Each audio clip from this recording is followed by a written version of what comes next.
All right, here it is. We're live. It is noon Eastern and 10 o'clock Mountain. Oh, 9 a.m. Pacific. Yes. It's 9 a.m. It's too early.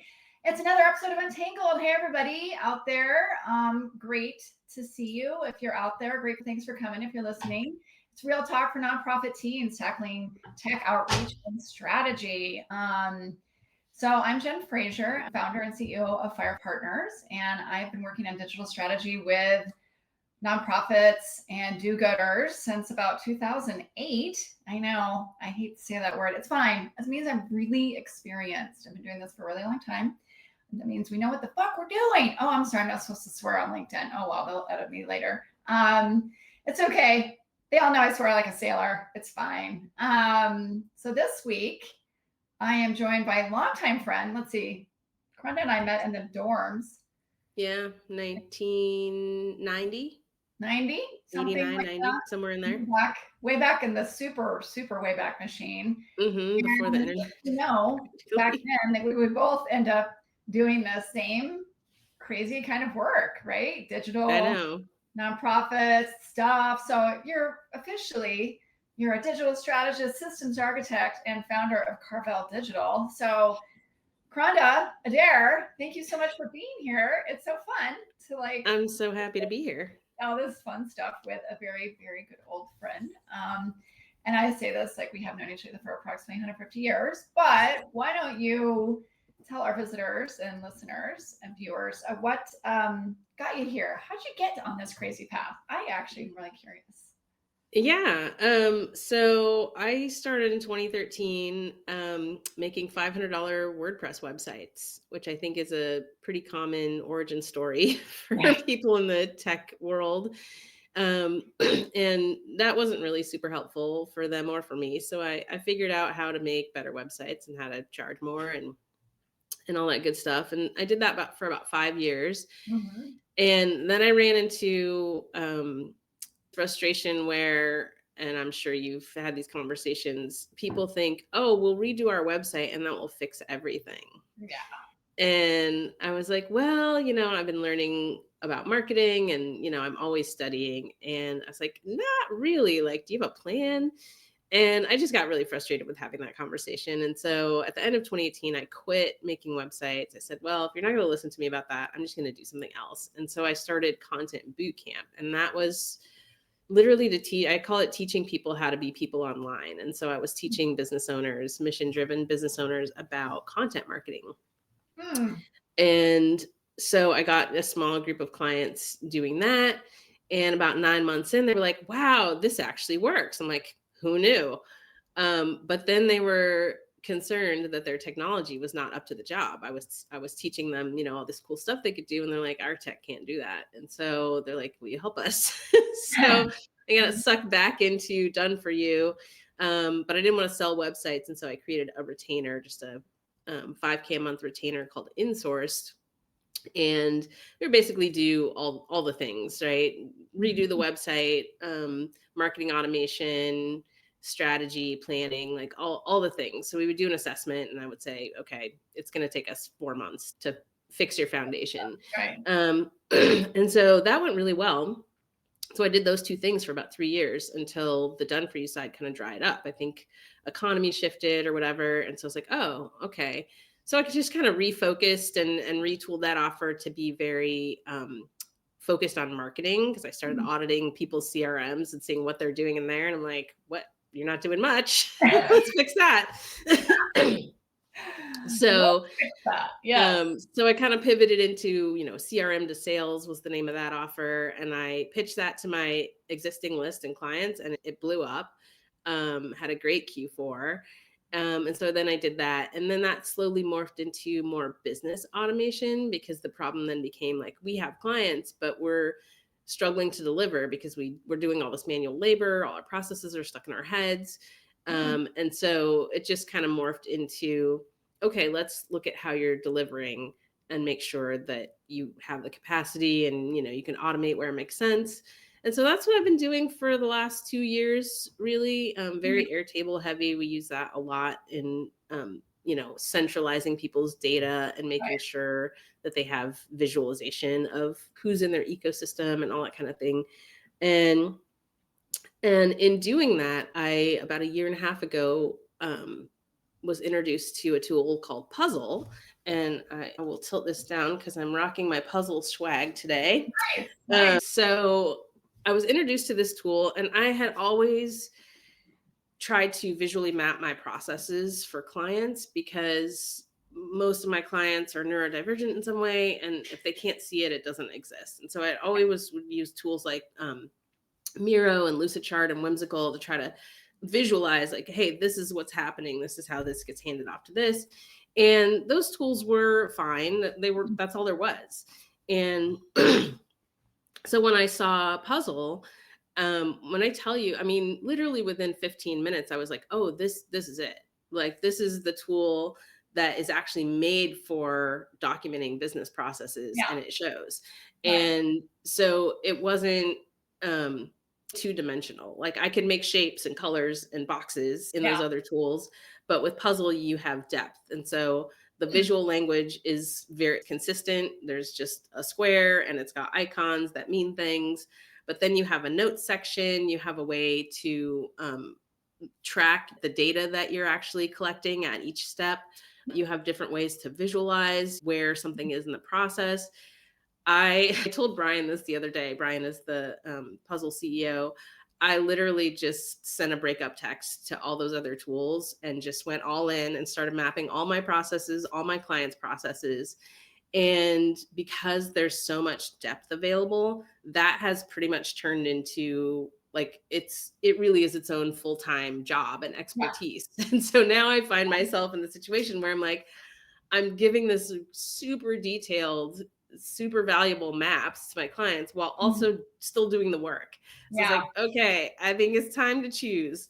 And so I'm midway through a pivot where I just am going to focus on process mapping, because the other thing is that I've been asking for the last 10 months or so, just business owners and organizations that I talk to, like, how do you visually map your processes? And they either say, we don't do that, or they start talking about SOPs or Monday.com.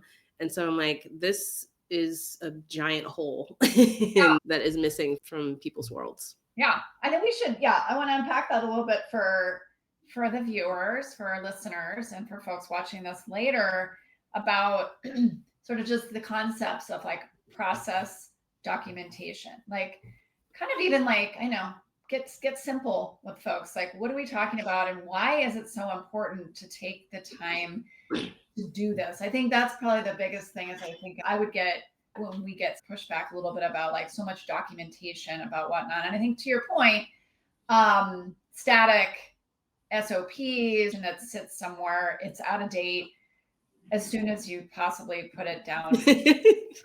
I love all the people that just wrote this amazing AI for nonprofits book, but I'm also like, well, that's a book, and so now it's out of date. Like, so, tomorrow.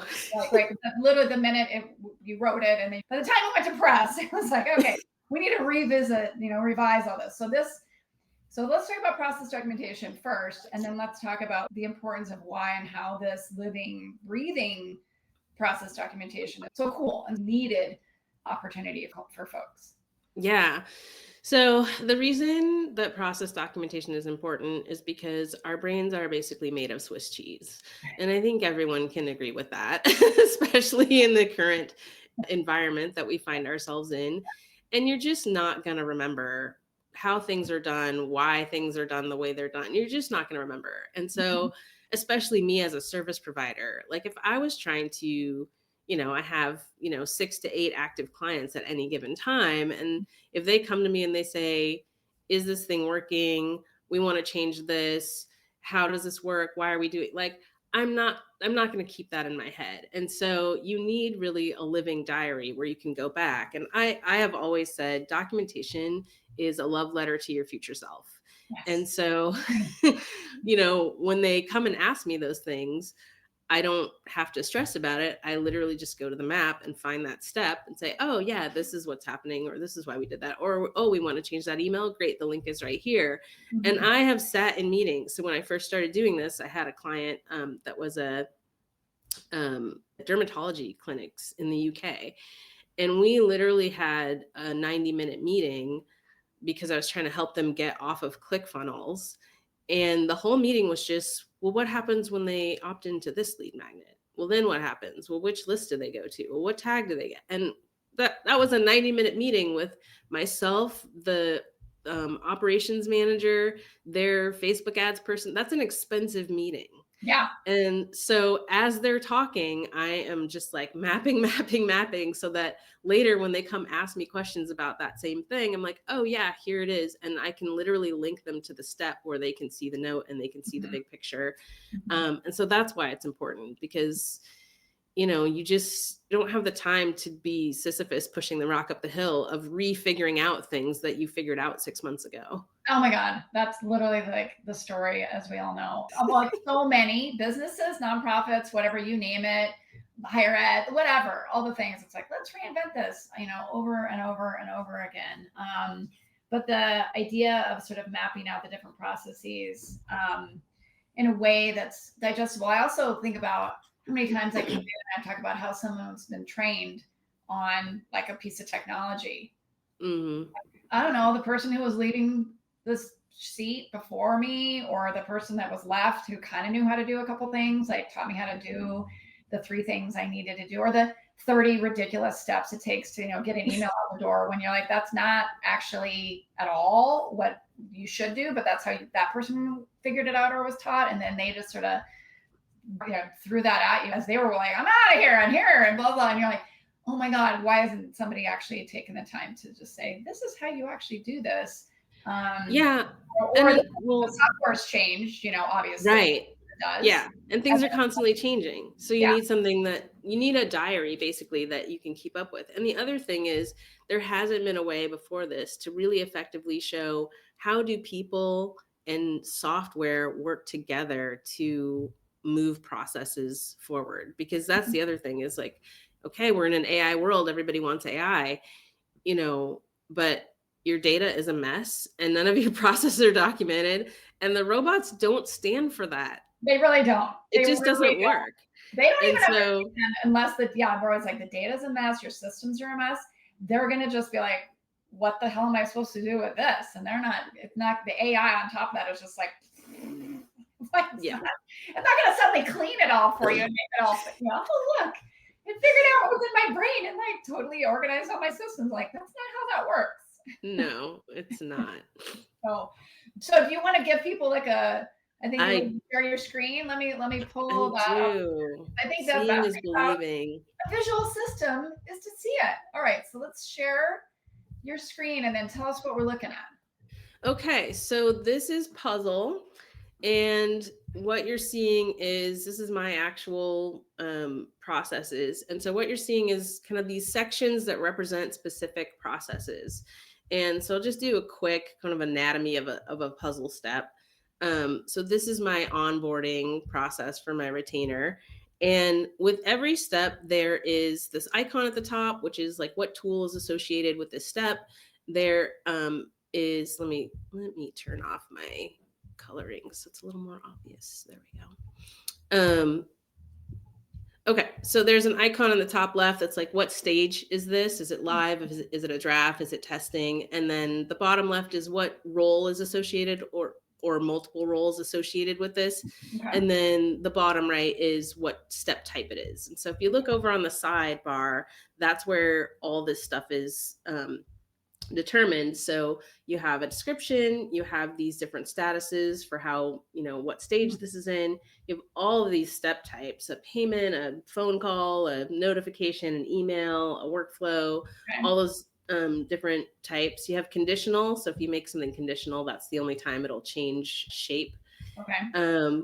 And so it just gives you this, once you kind of learn what that is, then you can really quickly zoom out and look at a whole process and see kind of how done is this thing, what tools are involved. I can see Airtable, I can see Calendly, I can see ActiveCampaign.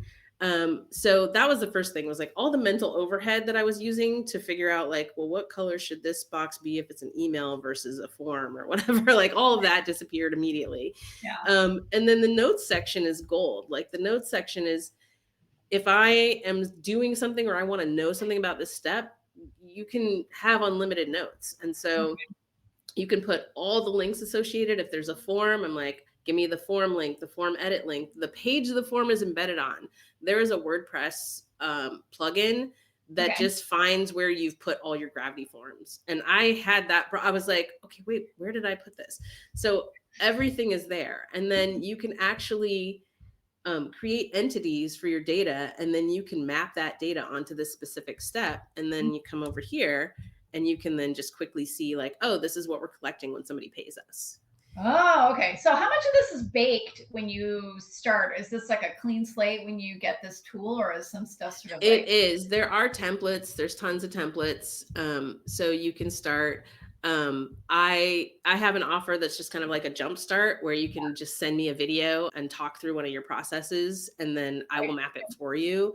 yeah, Um, and I know Brian's working on like some AI stuff to be able to just describe a process and have it, have it come in have it kind a of little get bit. you Yeah. started. So Okay. it's still in like early. It's a pretty young tool, Okay. but I want to show just some of the most valuable things Yeah. that. So I do a workshop on puzzle every month, and let's see. I do live mapping as part of that. And so in the last workshop, we mapped out. This was just a simple. Every month we have a webinar on Eventbrite. So I had her describe to me like what happens, step A, step B, step C, Mhm. and her VA is doing all this. So I said, Mhm. okay, well, how much are you paying your VA? $15 an hour. So over in the teams, when I designate all my roles, I can assign an hourly rate to that role. Okay. And so now I can say, okay, this person does this thing. It takes 30 minutes. They do it once a month. This is the actual cost Mm, of the labor cost of this thing. And okay. now when you have that rolled out, you can click on the whole section and I can show her like, hey, this is what you're paying to have your VA like manually downloading CSVs and uploading them somewhere else. Right. Right? Okay. And then we can copy that process. And I said, okay, if you just make this a Zap instead, and you make this an automated sequence for follow up, now those manual steps are eliminated. Now your cost is half. Right. That right So you there is can, like, that's probably like the goal that like if anyone's watching this, that they're like, I want to know more. And how do I right?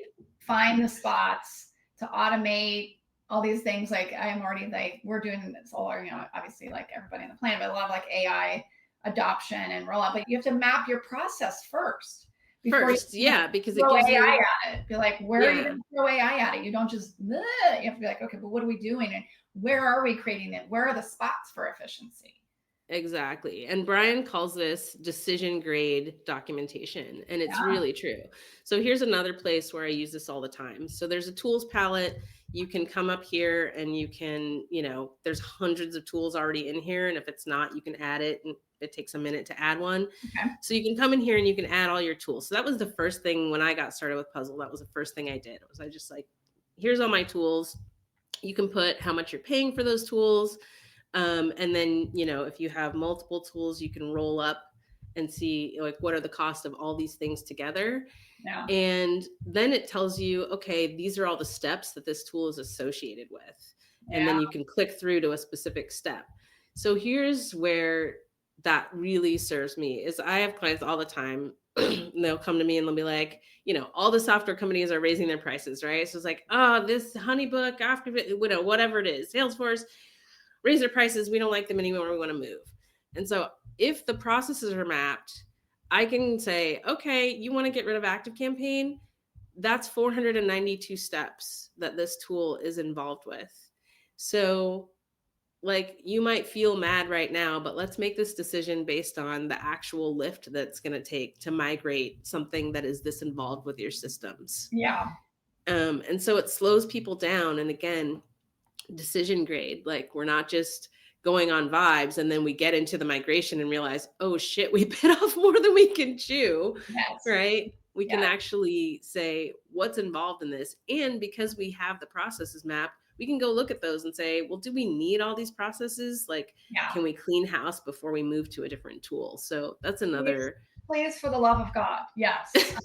Well, I think one of the things you said too, when we were talking about this before, was you're like, oh, I decided I wanted to change my payment processor. And before, that would be the whole like mental garbage of like, wait, where are all the places that's connected to? And so if I choose this one little piece of this kind of big web, what other strings are getting pulled? Exactly. Gets changed. You're like, oh, well, here it's like, boop, boop, boop, boop, boop, boop. I'm like, oh, versus like, oh my God, there's that one random form or that whatever, or this, or those things that are kind of out there, and I forget about them because obviously, yes, your brain is Swiss cheese, and it all falls through. But if you have it kind of written down, you're like, oh, and I can also see, do I really hate this payment processor that badly? Do I need to? Right. Or I just have to like figure out a way to get through it. As my other dear friend Maureen says, you don't always need to fight with your software. Like there are ways around, the fights. You might have a fight, but you know what? Sleep on it. It's like a marriage. Like just, like don't throw the baby out with the bathwater. Like everybody goes through a rough patch. Yeah. Yes. Exactly. It's like a marriage. Sometimes it's like a strong relationship. You can break up, but it is painful. Yeah. A lot of times, the more embedded and the more connected, the systems are, the deeper is. And this is actually a good way, I think you're right, to sort of show folks or help folks see how deeply connected things are before they do make kind of a knee-jerk decision. Exactly. Great. 2 more things, quick things. There are 3 direct integrations, Zapier, HubSpot, and Make. And so I'm a Zapier girl. So that means once I connect my account, if I have a Zap step, I can come here and it'll take me straight to that Zap if I want to make any changes. Excuse me. And then the other thing that you saw a little bit earlier is the conditional coloring, which allows you to tell stories about your data. So you can make your own rules. And so Brian actually just released a video about like his best practices. Okay. And so, excuse me. It's okay. The flu is going around Boulder right now. It's a big mess. I know. One sec. Okay, no problem. No, it's like every day there's like another friend is like, and I've fallen and I can't make that. I'm not going to be coming to this event or whatever because I had a friend that was laid out for 2 full weeks and it wasn't pretty. Sorry about that. I reached the limit of my talking. Okay, that's okay. So you can tell stories where you turn this coloring off and on and off, and you can see. Let's see if I refresh. You can see like, tell me everything that's in progress, or tell me everything that's a manual step. Oh yeah, the manual steps. Those are good. Yeah, to highlight that kind of the level of effort to get through some stuff too. I think is good to map out. Yeah. Okay. So, but you can see how powerful that is. Oh yeah. And when you monitor, how you can instantly see like your gaps and all those kinds of things. So I mean, I'm in. I know we've already talked about this, how we need to do this for, both Firefly and Firefly clients. So we've got a lot of opportunity. All right, I'm going to stop. We're going to say goodbye to Puzzle for now. We'll come back. Anybody wants to know more, we will drop. I'll have my website updated soon where you can, opt in and try it out and like send the video and get like a little sample map. And so you said do you have a live, you said you do like a once a month little like, hey, here's Puzzle. Do you just do that like for people? I do, yeah. Okay. If you go to my website, there's always a banner for the next workshop. The next one is December 1st. Great. And so those are live and you can ask questions and we can map your process and you can see how it works. See, it's like a vibe coding, only it's a vibe mapping or something. I don't know. We have to totally. We have to do a term that people go, oh, I want to vibe map, whatever that is. Okay. Cool. Well, this is super awesome. I'm so psyched. I'm very excited to turn the microscope on Firefly and do some process documentation and mapping over here, I'm sure I'll be like, I know it's a little intimidating in the beginning, and yeah, but then you're you get like, to like, how do I ever live copy without it this? and Yeah, like what was I thinking? yeah. Yeah, so when we talk about, this is like the best episode of like real practical, this is a thing you can do, something that can help, something that can help folks sort of see what's going on inside your organization before you're making big technology choices. I think the thing we're like, I'm going to talk about later today, like before you just dump AI in some kind of random way on your organization, be like, fix it. That's, not Yeah. the robots don't know how to do that necessarily without, I don't know if anybody knows anything about AI, but it needs really specific, good instructions, and it needs a nice, orderly thing to kind of make more orderly. But without that, so Well, this, in my last 2 podcasts, I talked about slowing down to speed up. yes. And then process mapping should be like brushing your teeth. Yeah. Just like, you got to do it. It's not a nice to have, Totally. or you'll pay the price later. So, which some of us might be paying the price anyway. All right, Kronda, you're amazing. Always great to chat. I'm sorry that you're sick. You need to go have like I'm on the tail end, I think. Go but sit with a humidifier, and hopefully that'll all the gunk will float away. Be done. Be out of here. But thank you for sharing your insights and ideas around puzzle. So Karvel Digital, I'll drop the links. Obviously, I'll do my little post episode blogs and all the links and everything. So that looks very cool. If people have questions, obviously we can find you the way to Kronda and I'm learn so more. easy to find. All over the socials. Well, thank you again for showing up. And even if you're sick, I appreciate you. Thanks for having me. Yeah, next week I will have my friend Maya Holiday, who's the founder of Mangrove Web, and they do websites and a whole lot more. They're also in the midst of pivoting to AI. So we're going to talk about sort of what does it mean to look at your website in an AI world. I know that's a whole thing. We're actually talking about that at the AI forum that we're putting on later this afternoon. I'm very excited and interested to hear more about that. So next Thursday, noon Eastern, 9 a.m. Pacific. I know it's early. Appreciate you being here. Everybody else out there in LinkedIn land, have a great rest of your Thursday.